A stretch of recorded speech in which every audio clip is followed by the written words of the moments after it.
Hello, everyone, and welcome back to the Be a Better You podcast. I have a guest with me today, and today we're doing just a random pop up kind of podcast interview.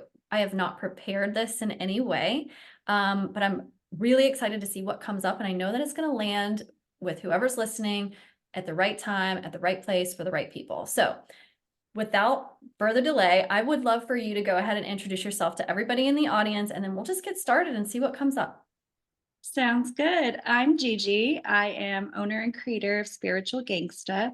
I have been on this spiritual journey since July of 2020. That's when I really went on my first spiritual awakening and kind of found myself in the essence of who I am. From there, I have become a Reiki master. I am a certified rapid reprogramming coach as well, just like you are. That's something new that I've acquired. I do shamanic healings. I am a psychic surgeon and a dream worker, and really all things subconscious related is kind of my field for my business. So I'm very excited to be here with you for my first podcast. Yay, I'm so excited. Thank you so much for being here. I want to know all the things. I want to just see where this conversation flows. But the first thing that came to my mind was when you said you started your spiritual journey back in July of 2020.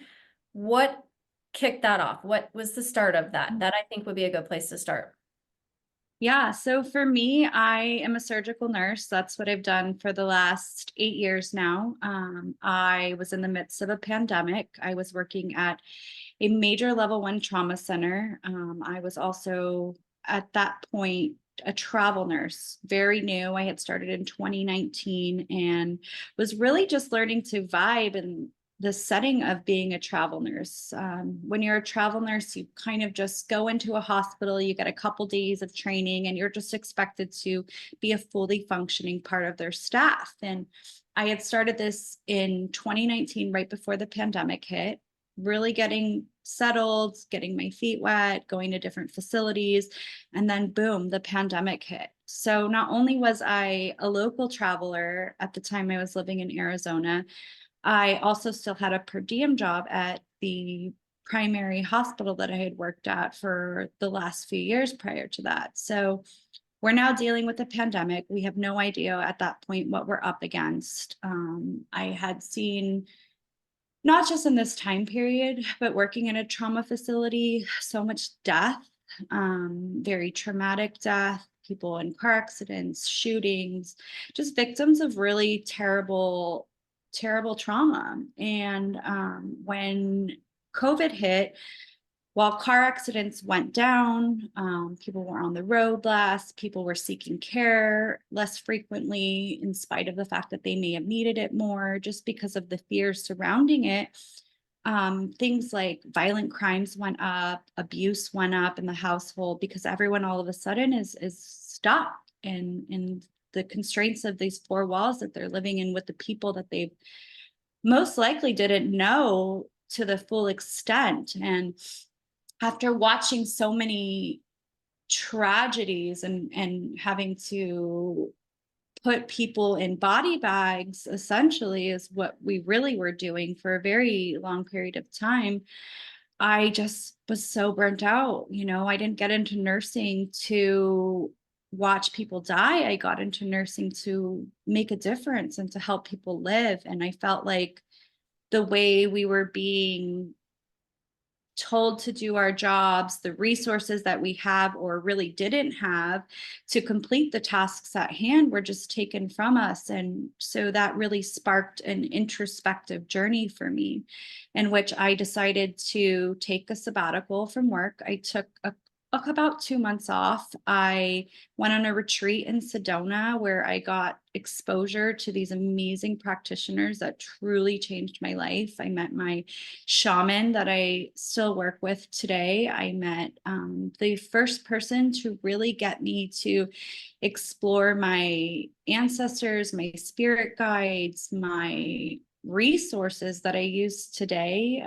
I did breath work. I did really any healing that you can think of. I did it on this week journey, and I became a new version of myself, and I continued to dabble in these. I decided in 2021 to go on my own Reiki journey. I became a Reiki practitioner and a Reiki master, and really decided I wanted to use these tools that had helped me heal from really traumatic things that I would see when I would go to sleep at night, and take that and give them the same sense of healing that it gave me. And that's essentially why I decided to do this. I think as I look at why I've stepped away from nursing, even in the present day, it's all from the same thing: lack of resources, and just really feeling like I don't get to make a difference. Going to the spiritual side of my business, that's where I know is the difference that I set out to make when I first became a nurse. I love that. And you had mentioned, I think the word you used was spiritual surgeon. Is that right?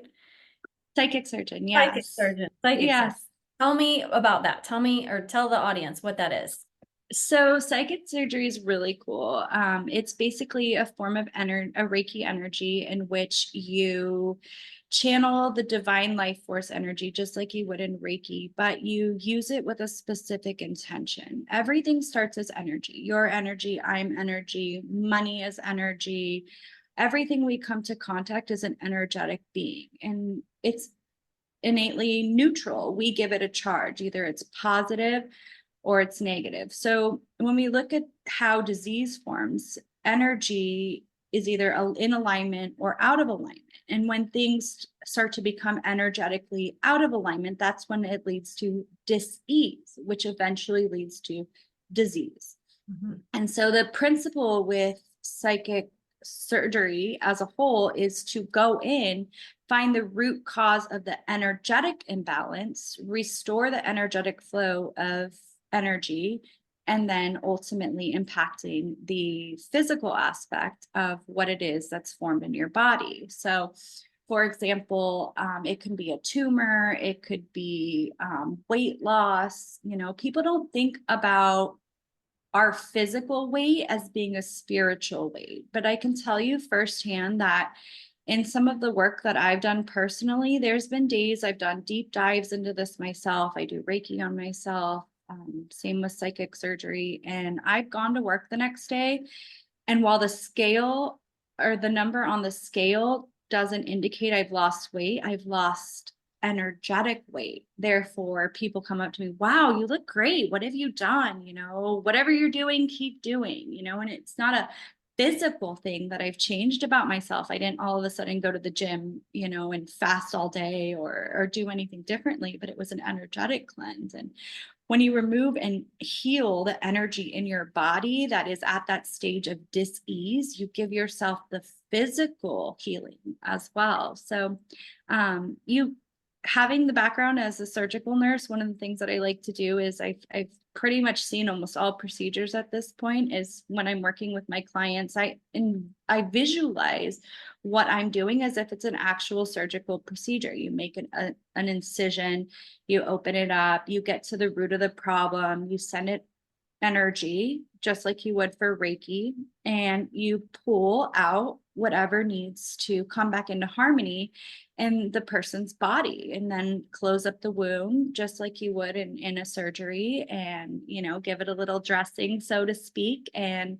while it's not a one-stop shop fix, and it's oftentimes for bigger things, it requires subsequent sessions, it really does heal you on an energetic level, which ultimately results in healing you on a physical level as well.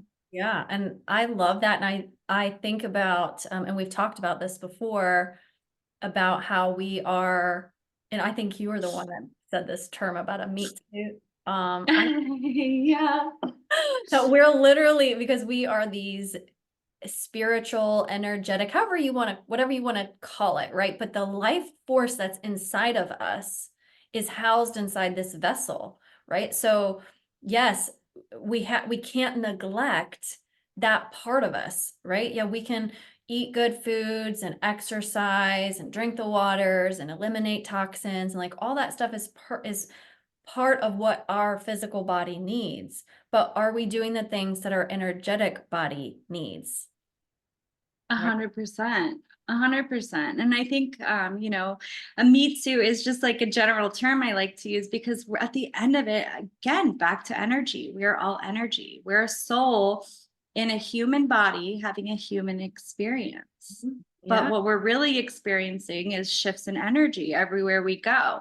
I don't know if you've ever experienced it, but you walk in somewhere, you've been outside, you come home and you feel the energy, as somebody that grew up with a narcissistic father, I would just sense. And I think that's, a lot of where my intuition came in as a child is being able to sense, is dad in a good mood today? Are we going to walk around on eggshells? What's that feeling?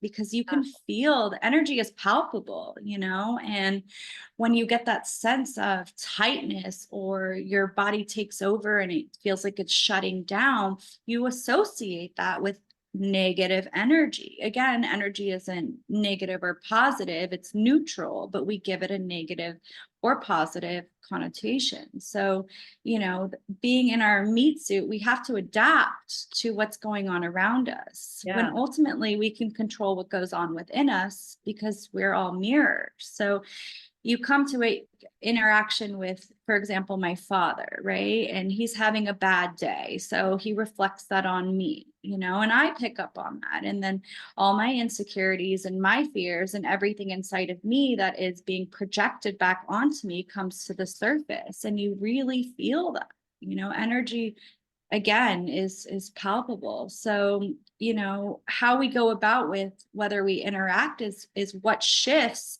and chooses the path that we're going to go on for that day. So, okay, we have a negative interaction. Are we going to let it affect us, or are we going to come from it? That's a you problem, not a me problem. And I'm going to continue to go about my day in a neutral, energetic charge. Yeah. Nothing comes of it. If we own that energy and we take it on as our own energy, then, you get into traffic, have a bad interaction at the grocery store, nothing seems to go right, so it's all a matter of how we play with that energy in our day-to-day Yeah. environment. Yeah, I agree. And you know that I work in human design. And so as one of the tools that I use to help people, obviously the subconscious reprogramming and all that too. But I was just having a conversation with someone earlier this morning about their energy centers and the openness of those centers, and how sometimes if your energy centers are very open like that, that you can be more prone to feeling other people's energy, Mhm. right? Because around us, that kind of like that auric field is we are being in other people's energies, our energies are impacting them and vice versa. And it's like you have to ask yourself the question, like, is this mine or is this coming from somewhere else? Like, and that reminded me of when you were talking about your dad. It's like, because then sometimes without even realizing it or knowing it, we take on these things from other people around us. We may have these sensitivities to it. And is that now going to affect us? Like, so how can we just be observers, be observant of what's happening, and then really question, is this something that I'm taking on from somewhere outside of me, or is this actually coming from within? 100%. And that's a lot of what I do and I work with in psychic surgery and Reiki as a whole. Everybody we come into contact with, we have a connection. You bump someone on the side of the street and you're walking by, that's an energetic bump. You are now exchanging energy, whether intentional or not. On the flip side, you have your relationships. Those are conscious choices that we're making and conscious cords that we're creating. But if you don't get rid of the cords and the attachments that you come across every single day, these pile up, pile up, pile up. And the good or bad energy that you're picking up from other people leads to, again, dis-ease, which leads to Ah, disease. yeah. So it's really all back to keeping your energy clear, and how you go about your day-to-day interactions. That's going to affect your whole life. Yeah. How do you suggest people do that? Like protect your energy, clear your energy. Like what are some of your favorite ways or your best way or tips that you would suggest? So first and foremost, I obviously come into contact with a lot of people every single day, especially when I work as a nurse. These people are very sick and they are carrying disease, in one way, shape, or form. And one of the things that I like to do at the end of every single day is I cut cords. So I just will close my eyes. I will think about my whole day. And I come from a point where I believe you don't need to know what it is that you're cutting. It's just an energetic form. I don't need to be so specific where I'm like, at 12 o'clock on Tuesday, I had this interaction and I want to release it. Can you do it that way? 100%.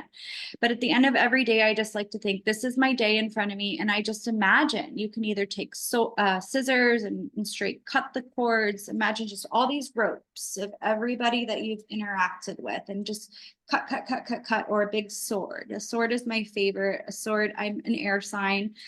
Swords are, they go hand in hand with air signs. So I love swords. I love fire. I use dragons to burn them. I will literally imagine my little dragon spirit guides just blowing fire everywhere from head to toe, igniting anything that I've come into contact with. And I just will say, I'm releasing anything from my day that is not mine, that no longer is needed, and send it back to the original source of that energy. Because anything that you take from somebody is something in their energetic field that's missing from them, so to speak. So you hold other people's energies and you give parts of yourself every day. So not only do you want to cut the cords that you are attached to other people with, but you want to call back your energy as well. So after I take a knife and I do like a basic 360 sword maneuver around my whole body, releasing any of the attachments that I've acquired throughout the day, I call back my own energy as well. So I will say something as simple as I'm calling back my energy that I have extended to others throughout my interactions in my day. And you will feel it, especially if you're energetically sensitive, you will feel it come back into your body just as much as when you're cutting things, you will feel things release. You may not notice it on a physical level, but on an energetic level, the more you start to tune into it, the more you will become energetically sensitive to that feeling of knowing, have I released something? Have I called back my energy? Do I feel whole? Another thing I like to do that my mentor taught me is just to check in. I think when things get hard, our souls tend to leave our body, so to speak, and they want to be free and wander and not deal with the chaos and the trauma of the 3D world. So really calling my soul back to myself. If I wake up extra tired and I think I've been wandering in the dream world, I will simply say, I'm calling back my soul. And I feel it like a zip coming back into my body. It's like a real intense jolt of caffeine, you just all of a sudden feel whole when you didn't really know that you were missing a part of yourself. But same thing goes back to energy.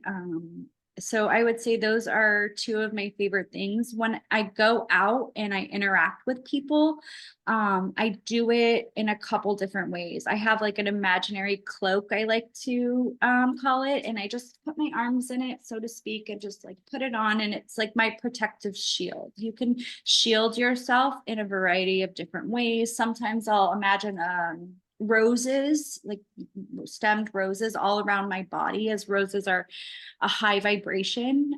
So red roses are really powerful as well. And just setting that intention when you know you're going to go into situations where it's not of the highest vibration, but something that you need to take care of in the physical 3D world, setting that intention, talking to your spirit guides, talking to the universe, source, God, whatever it is that you truly believe in, and just having that conversation. Intention is so powerful.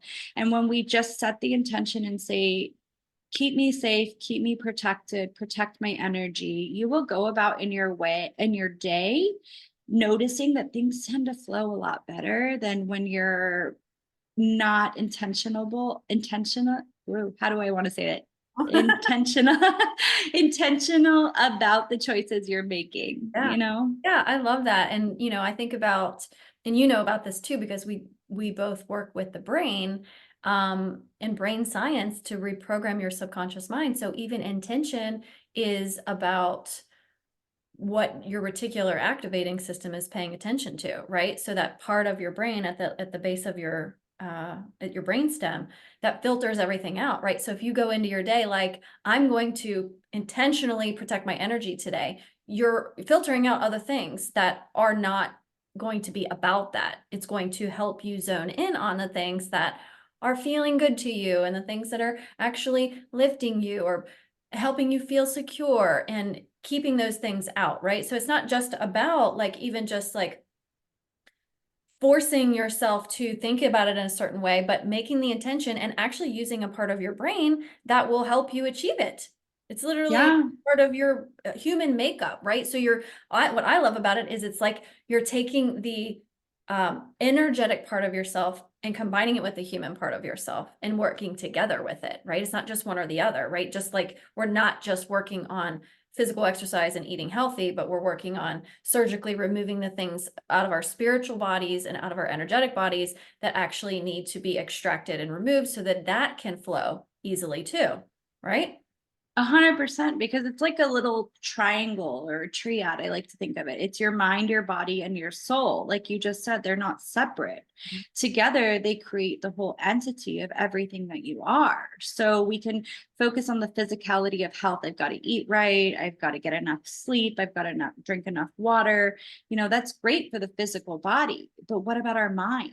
Let's Yeah. start there. 95% of our day-to-day activities is run by the subconscious, like so if our mind isn't healthy and our mind isn't fed and watered and taken care of just as much as it is in the physical aspect, then there's still that this imbalance, so to speak, in which it's affecting everything else that you're going to come into contact with that day. Like you said, your reticular activating system is going to control that. If you think, I want to see a white BMW today, you're going to go out in the world and you're going to see nothing but white BMWs, whereas if you tell yourself, I'm not going to see one, the same thing is going to occur, because your words are, in a way, a spell that you speak, and everything that you put into the universe, whether you think it or you speak it, is what your reality is going to be based. And while it's much easier said than done, especially when you're going through the thick of it, to try and think good thoughts, it's not just about thinking it, it's about retraining your brain so you're actually creating new neural pathways.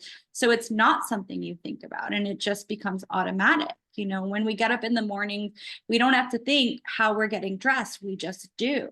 Are you going to brush your teeth? Half the time you don't even realize you're brushing your teeth. You're just standing there, doing the motion, brushing your teeth, but it's a habit that you've created throughout years of your life where this is part of my morning routine. So shifting that and making those conscious changes are what's going to create those new neural pathways, which eventually leads to change. Yeah, and anything that we can do to make the things more automatic that serve us versus allowing the things that are automatic that aren't serving us, right? Like if we're getting triggered or if we're experiencing something that feels like guilt or shame or like any sort of negative thing that's being automatically triggered or is an automatic, like I think about, for example, like people who complain a lot. And I used to be like this because I was in a narcissistic family when I was married. And um, there was so much triangulation going on. There was so much talking behind everybody's backs. There was so much like talking about other people and just really this like negative, gossipy kind of thing. And that became an automatic thing for me. Like that was so automatic and I didn't even know or realize it. So like even when I was out with friends and stuff, I would catch myself like gossiping about other people or talking about other people. And I know now that because I wasn't aware of it back then, but I know now that was just a automatic thing that my brain said, oh, well, this is important to you for you to behave this way. So, and maybe it was a protection to keep the focus off me or whatever. I don't know. But it was an automatic. So if we can't see our automatic behaviors that aren't serving us, we can't change them. So once we are aware of them, we can start to shift that and then use things like intentions to protect our energy, or to go about our days with positivity, or to look for, opportunities or connections with people, or whatever those things might be, then we're actually using the energetic, the triangle that you said, the mind, body, the spirit, all those things in tandem together in a really nice, cohesive way to serve us, to help us serve other people, or the collective, or however you want to say that. That's how I look at it. Yeah, no, 100%. I think I've learned so much in such a short period of time about this stuff. And I think, the more you're drawn to this world and the deeper dive you take, you can go down all sorts of rabbit holes. And all of a sudden, you're on one topic and you are somewhere completely else. And if anything, I have learned is that the more that you protect your energy and you really view it as something that's sacred, and something that you don't just give away freely. And this goes back to the whole idea of narcissism. Sometimes I look at narcissism and I think that they have, I don't want to say that they're good qualities, but they're qualities that the rest of us don't see our worth in. A narcissist just believes they're innately deserving, regardless of the actions that they take and the things that they do to hurt us. And I think, in some ways we can use that perspective when you take the charge away from the negative side of narcissism and realize that we are all innately worthy, and our energy is sacred, and to protect that and be not cautious. I don't want to instill fear that you have to protect your energy, and if you don't, bad things are going to happen, because that's not the case at all. And I think that's a common misconception in the spiritual community, but our energy is sacred. It's a form of currency. It is our ultimate currency in exchange in everyday life, and how we show up, whether we're the best version of ourselves or the worst version of ourselves, is going to impact the things that come about in our lives. So keeping the idea of our energy being sacred and who we share it with and how we give it, and the interactions that we have going along our day, is ultimately a form of protection in itself, just by having the intention and being conscious about how we spend our energy, whether that's the movies we watch on Netflix, or, for me, I don't like to watch the news, and a lot of people think that maybe I have my head in the clouds because I'm not grounded into what's going on in the world. But I think we can approach it from a completely different perspective. I like to give terrible things that are happening in the world energy. I'm not focusing on and fixating on the negative aspect of it. Like attracts like, just as negative things attract more negativity. So focus on giving things light instead of focusing on the reality of the darkness, is kind of the perspective I take, especially when it comes to current events and things like that. But what we watch, what we read, who we talk to, the people we're around, all of that impacts our energetic body. Yeah. And so the intention is really where it lies as to how our day is going to unfold, and really the opportunities that are going to come to us. I think that as a generator, I am trying more and more to dive into the things that really light me up, because I've come to find out in both my nursing career, when I needed a sabbatical, and even now as I'm feeling pretty burnt out in the nursing world, that I have to come back to me. And if I'm not lit up by it, I'm not putting out something productive either. We can go and we can half-ass our day and half-ass our job, but when we are shining and we are in our prime energy, that's when we're really making a difference. That's when the coincidences and the people you meet show up in your life that are meant to be your little breadcrumbs of the trail that you're on. And the universe really will give you breadcrumbs. You just have to look for them. If you want something to come into your life and you're like, I don't know, I don't see the whole path in front of me, but do you see the next step?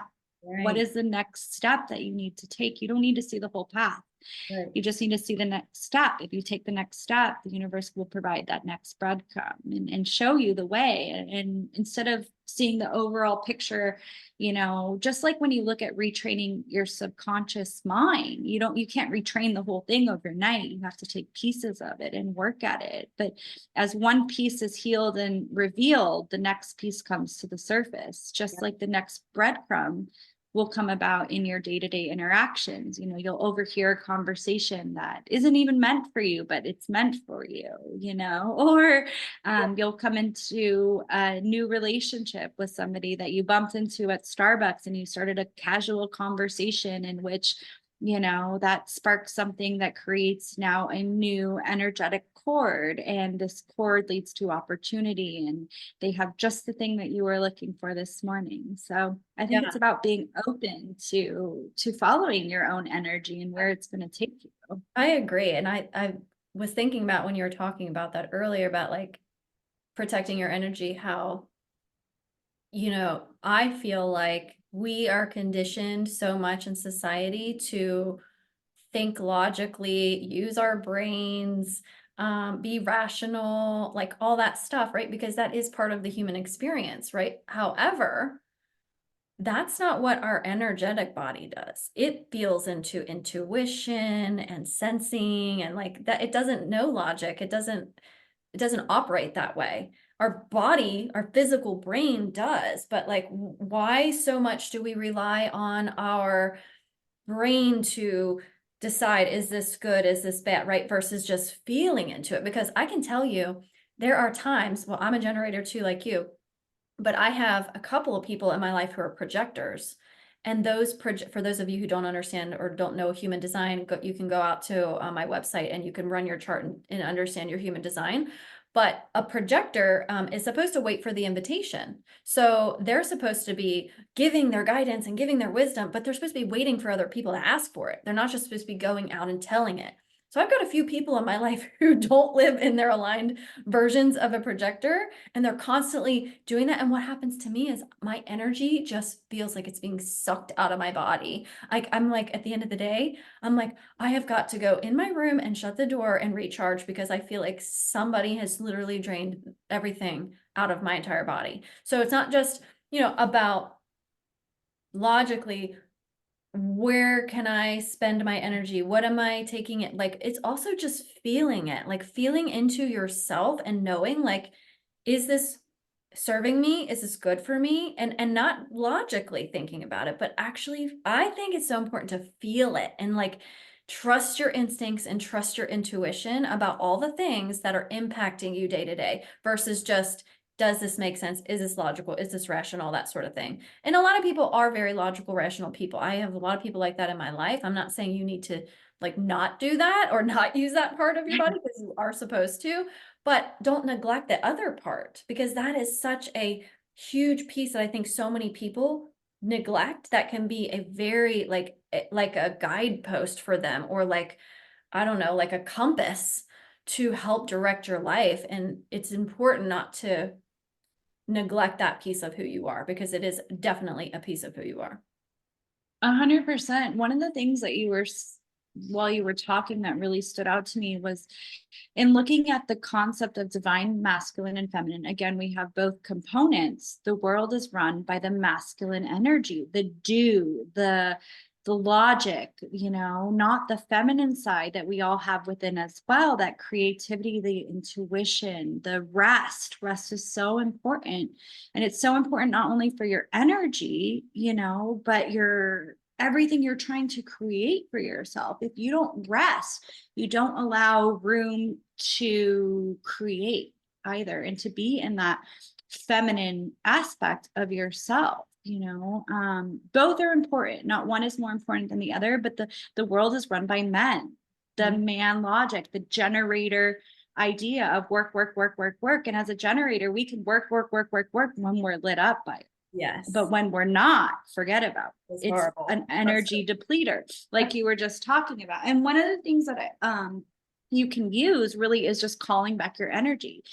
As soon as you're feeling that depleted version of yourself, cut all the cords from the day. You'll realize that they are sucking your energy. Everyone, the ultimate cord is the cord between a mother and a child, the umbilical cord. You know, when we start at the beginning, that's where the original cord comes from.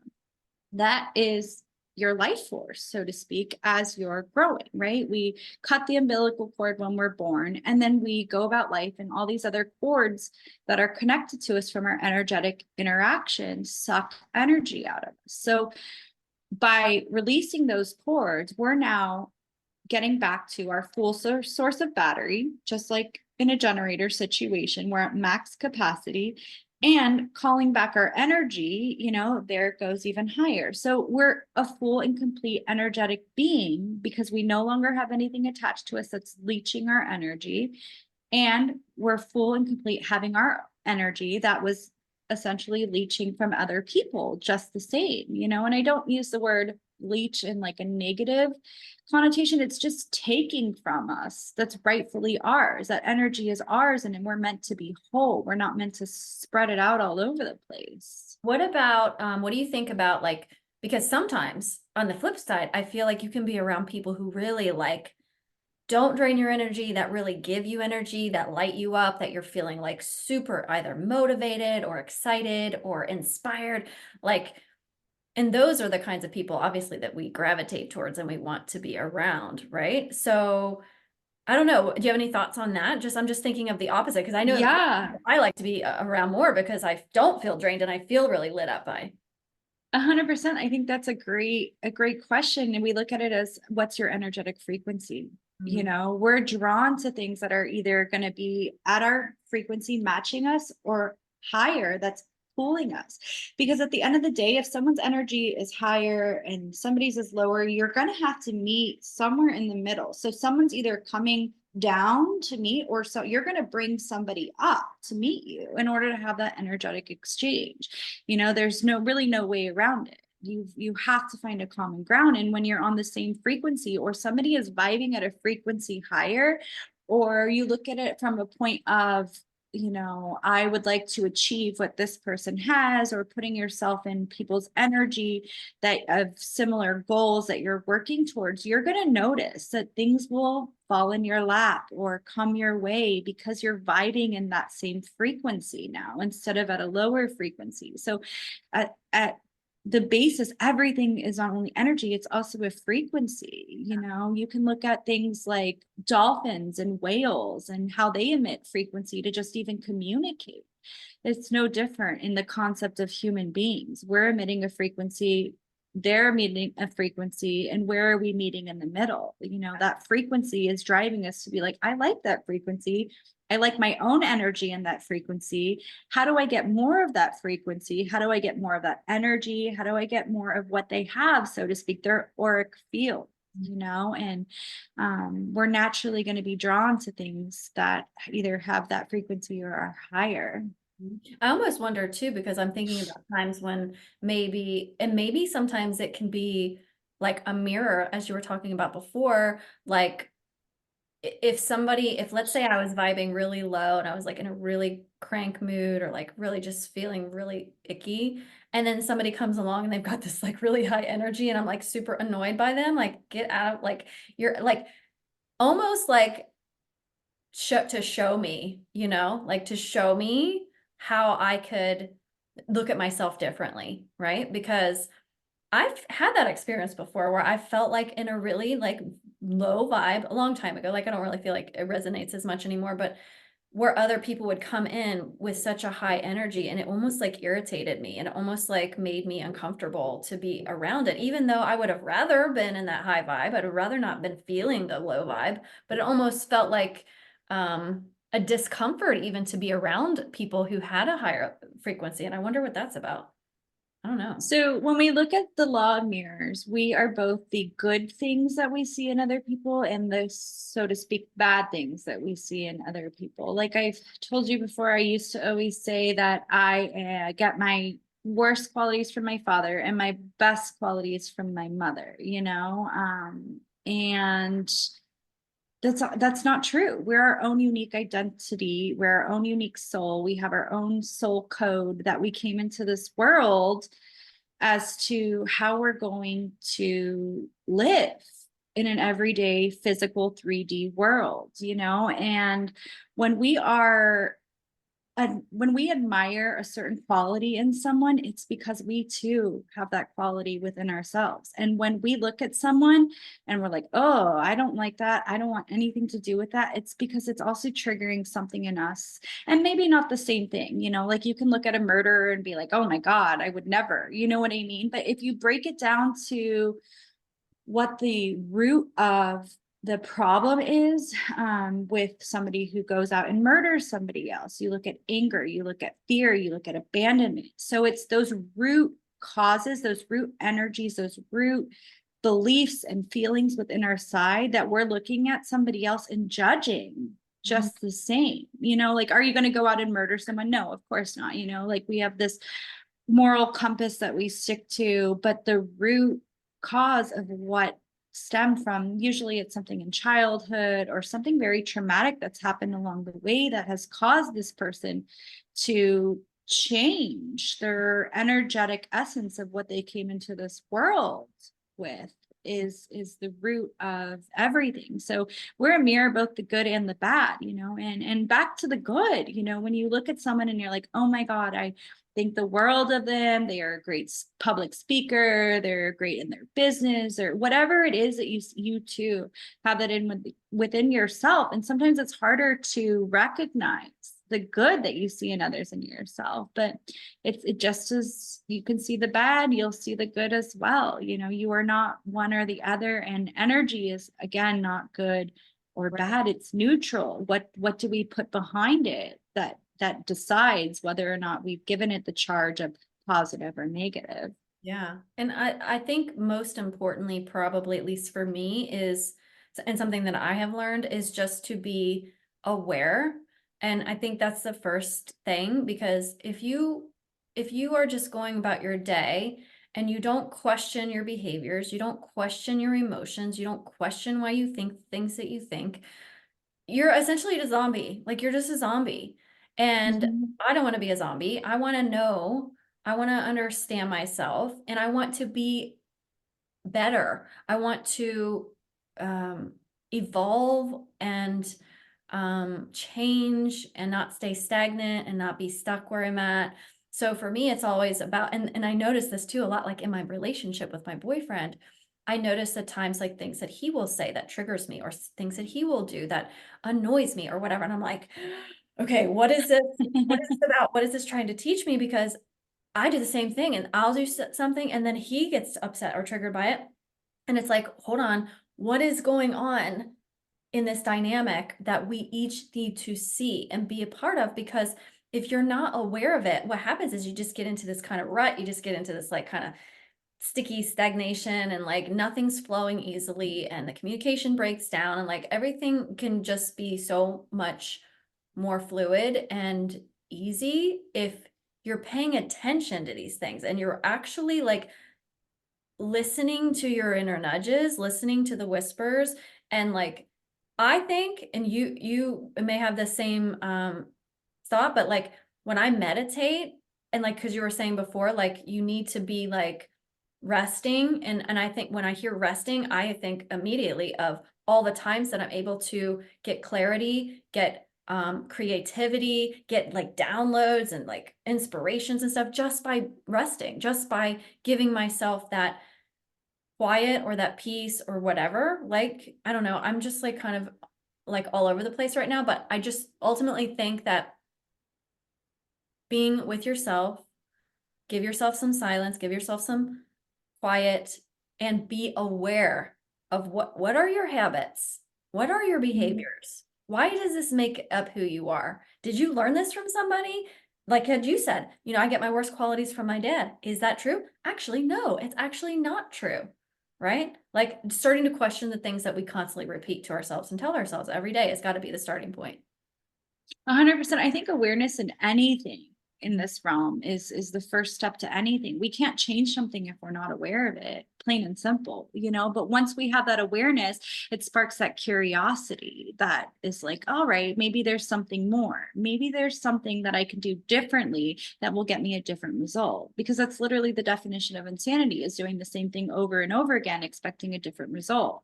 So if it sparks that little bit of awareness, which triggers, all right, let me change something, again, triggers, you're starting to rewire your brain and create new neural pathways, and new experiences will ultimately occur. Yeah. So, yeah. That is just like, it's what I just thought of was like, we are marrying like the spirit woo with like the science stuff. Like, Yeah. literally what we're doing. And I hate to even call it woo. Like, I don't even like to call, I know people a lot of times call it that, but I don't like to call it that because I feel like it's, but I think people understand what I mean. But I think it's more about just the base of who you are, like the essence of who you are, right? Not Yeah. this meat suit, not this visual person that you see that I see in you, not your sound of your voice, none of that. Like, it's what's inside of you that really is. But I love the fact that we can have these conversations and that we can like put together these puzzle pieces and use, like what you said, that triangle. Like, we have to create the triangle. We can't, it can't be unbalanced. We can't have all the focus on the body. We can't have all the focus on the mind. Like, if you only focus on your mind, your body has to house that part of you, right? Your body has to take care of 100%. it. If you're not taking care of your body, you're not going to be around to work on these things and to shift and to change yourself or become more conscious or raise the collective consciousness or whatever you want to say. Like, so all those three things have to be part of the equation. So I love that. Okay, I have a question. Yeah. Um, what do you think if people are just hearing this, right? They're hearing this conversation and they're like, "Oh, wow, I've been hearing a lot of different interesting things and this energy stuff I haven't really like considered." And they are interested in getting more into the energy works or like learning about it. Where do you think is a good place to start? I would say just noticing, just start to notice your interactions when you go about your day. And give them, in spite of everything I've said, not being positive or negative, give them a negative or positive feeling so that you can identify, how does your body feel? What do you feel in your body when you have a positive interaction? You know, what do you feel when you have a negative interaction? Is your heart racing? Does your stomach hurt? Are you drained of energy, physically exhausted, mentally? What did an energetic exchange that you had that day make you feel in your body? Just start to notice, and then go about your day and start to notice what you're doing in your day that's giving you the life that you're living. I think that when we go about our day to day and we really start to get personal and analyze the things that we do and the reasons that we do, and we sit with ourselves and ask us, why do you do that every day? Why every day the first thing that you do when you get up is you go and make coffee? Why? Yeah, like, and it's something that I've actually sat with. I used to be 3 to 4 shots of espresso in the morning. I'd have 3 to 4, a little bit more. And when I started to look at the root cause of something as simple as, why do I need coffee? That amount of coffee, because your body gets used to it, immune to it, and where in my life am I so depleted and so tired and energetically exhausted that's the first thing I do every morning, because it used to be the first thing that I do every morning as well. Now I don't really drink any coffee. I've switched mostly to tea. I drink a lot of matcha and things like that. But start to become aware of the things that you do and ask yourself, why? Why do you do what you do? What's the root cause? Is it something that you started doing as a child and now you just have continued the pattern? Do you truly identify with that as the essence of your soul and who you are? Or are you picking that up from mom or dad? Is that a belief that mom or dad held? A great example would be, we can't afford that. Money doesn't grow on trees. That was something I heard my whole life, and so you grow up with this perspective. money doesn't grow on trees. It's not an energy in itself. And money is innately an energy, just as much as we are. So the meaning that we put behind the things that we do every single day is where the results are going to show in your life, as to the good, the bad, the ugly. So just start to notice every little thing that you do, and analyze it. Once you notice it, again, it's just a matter of becoming aware. Once you notice or become aware of it, you can change it. If it's not giving you the end result that you're looking for, something needs to change. But if you don't know, or you aren't aware, how are you ever going to change it? How are you ever going to create those new neural pathways that lead to new experiences and new results if you don't simply notice? So noticing is. I think I read a book. It was an audiobook. I can't remember the name. I think it's called Think Again. It was a really good book. But what he said was to literally act like you're a scientist about your life. Like scientists don't, when they are in their lab and they're doing like observing rats or like looking at cells divide under a microscope, they're not being like, ooh, those cells are really bad cells and they should be ashamed of themselves, and like the rats shouldn't be behaving that way, and they're really stupid rats. Like, they're not doing that. They're actually collecting data. They're observing from a standpoint of neutrality. They're not assigning good or bad or right or wrong to what they're looking at. So I thought that was really brilliant way to remind us how important it is to take away the judgment, right? Because what's it going to do if that scientist is judging how the cells are dividing? Wow, they're dividing really fast. They must be in a really big hurry and they shouldn't be acting like that. Like, how is that doing anything? Like inserting that kind of judgment onto it. And it's the same with you. If you are inserting that kind of judgment onto yourself and your behaviors, that doesn't actually serve you. It doesn't help you. But what if you remove the judgment does is it allows you to make changes to the behaviors if you choose to. So like you said, if you have these thoughts about money or whatever that's coming up in your life, and you're like, wow, maybe this is a block that I have, that I can't make money in my business because I believe it's difficult, and I believe you have to work really hard, and I believe this and that and the other, and that's contributing to my mental blocks to being able to receive. Oh, I never really thought about that. And now you're looking at it from a clear standpoint, objectively, without judgment. And then you can make changes to shift it. And then what happens then? Your life becomes easier. Things start to fall in your lap. Like we were talking about before, the universe sends breadcrumbs. You all of a sudden are just, oh, this happened for me today. Oh, and look at this. And like all these things are, because what happens? You're moving the blocks out of the way. All these things that have been blocking you are no longer in the way. So now you have a clear path and a clear way forward.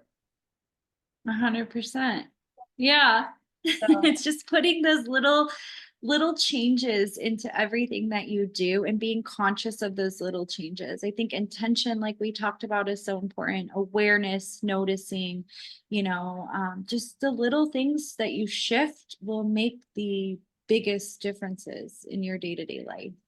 all right. So one question I ask every person who comes on my podcast, and I'll ask you too, is what is something about Gigi? What is something about you that not a lot of people know about? Maybe people like in your immediate circle and stuff, but maybe something I don't know about you, maybe something other people not in your tight circle know about you. Well, one thing that I was really passionate growing up was soccer. I had a lot of opportunity in the soccer community as a child, and really into my early adulthood. I got to train with the women's national soccer team as a child. And it was an incredible experience to watch women who I had seen be so successful win gold medals, win World Cups, really be humans. And I think that, I had such a great interaction with the women. They really were role models for me growing up. I was pen pals with one of the players, Tiffany Milbert, as a child. I got to wear Brandy Chastain's gold medal. And I think watching women in power really motivated me in a lot of ways as a child and a young adult to become a woman in power, so to speak, and really um to not be afraid of all the men out there that are taking these big positions and doing big things, because I think that's something that, especially growing up decades ago, that, you know, we as little girls were taught that these were male roles and things that are important for men to do, and women should be in the home and you know, whatever role you want to take in life, I think is a personal journey, and I don't fault one way or the other, but it really gave me the passion and the drive to think, as a little girl and as a woman, I can do this too. And maybe not in the physical sense of being like an international soccer player, but just being a woman in the 3D world as a whole, and thriving in that aspect. That's awesome. So that's, yeah, I think that's one thing I have never shared in my spiritual journey at all. That's and you know why I love that so much is because that contributed to your programs, right? Because all of our experiences, good, bad, Yeah. whatever, contribute to our programs. So that program of you even just seeing these women and being part of the process and being part of the groups that you were in, and the seeing the teams and seeing these women do what they do contributed to your program, right? Because not a lot of people have that same experience as you, and so they don't have that same program. And now you're able to carry those positive things with you to stand up, do the things that you do as a woman, not feel intimidated, be like, yeah, no, this is normal. Like, this is what I saw growing up, and like this is okay for me to do this, and it's more than okay. It's good. It's a good thing, right? So I love that you have that, because oftentimes we look at the negative programs that we have and the things that happen to us in our traumas and stuff. But I also think it's important to reflect on things like this. That is actually a really good model for young girls. So thank Yeah, no, and I guess I never thought about it from the community aspect also, and how much it really did program me as a child. I think that gave me a lot to think about, in the fact that not only are they women in power, but they're working together for a common cause. And that's something, even to this day, I'm really passionate about. I believe that, you know, alone we can do so little, together we can do so much. And when we come together, even just in this conversation that we're having, and other times we've sat down to chat, you know, we learn from each other and we grow as a result of each other's experiences. So I think that's something that I definitely try to incorporate in my own business, is, you know, not only trying to grow myself, but grow with others as well in community. Yeah. Well, thank you so much. If people would like to connect with you, where's the best place to reach you? Are there any things that you're working on right now that you want to share? Floor is yours. Yeah, so if you want, you can visit my website. It's www.spirwitchalgangster, Spirwitchal Gangsta,